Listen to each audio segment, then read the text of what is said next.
Okay, as we continue with problem number 9, we're going to use the same methods. So, first of all, look specifically at cross C, where we've got a round yellow parent and another round yellow parent, but they get this 9 to 3 to 3 to 1 ratio. That's kind of interesting. Now, if we wanted, we could use the same methods that we have done in the past to determine what could produce this. But we've been doing a lot of dihybrid crosses. And we do those dihybrid crosses, we tend to notice a distinctive 9 to 3 to 3 to 1 ratio when the parents are both heterozygous for both traits, which means this is dominant-dominant, one dominant, one recessive. This is one recessive trait and one dominant,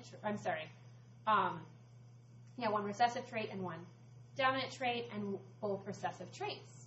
So since we see this, this problem actually becomes pretty easy.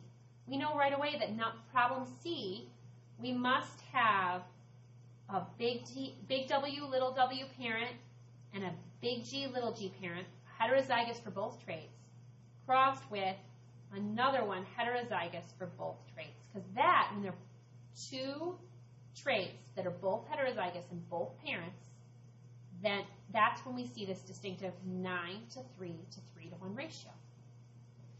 Now, for problem D, cross D on problem 9,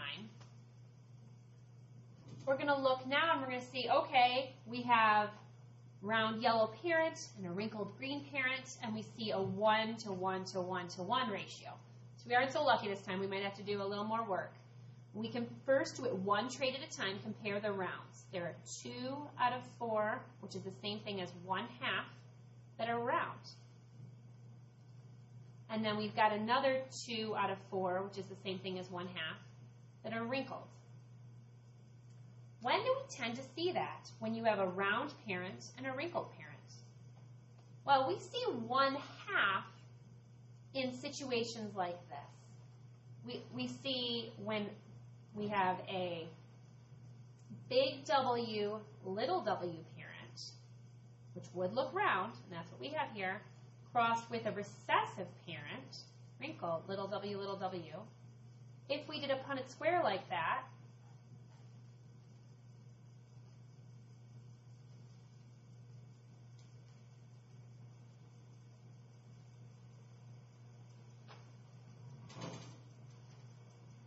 what do you see? You see 50% of the offspring are going to be wrinkled, and 50% of them are going to be round. So we can say, okay, for at least that trait, we know we're going to have one parent's going to be big W, little w, and one parent's going to be little w, little w.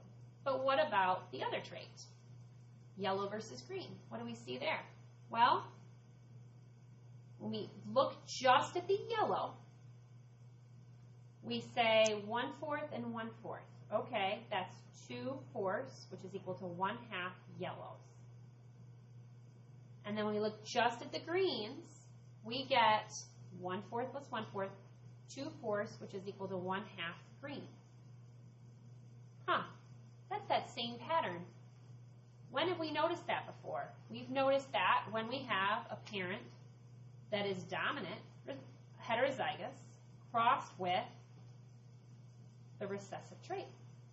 And then you end up getting big G, little g, cross with little g, little g.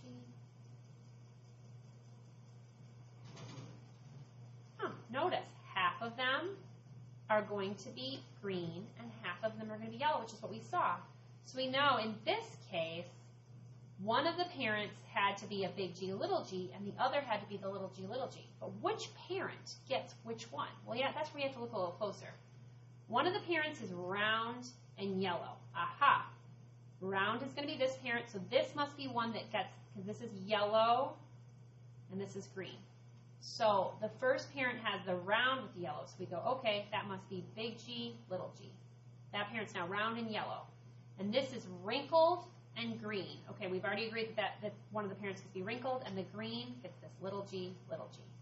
So that's the answer to part D. These parents would produce these offspring.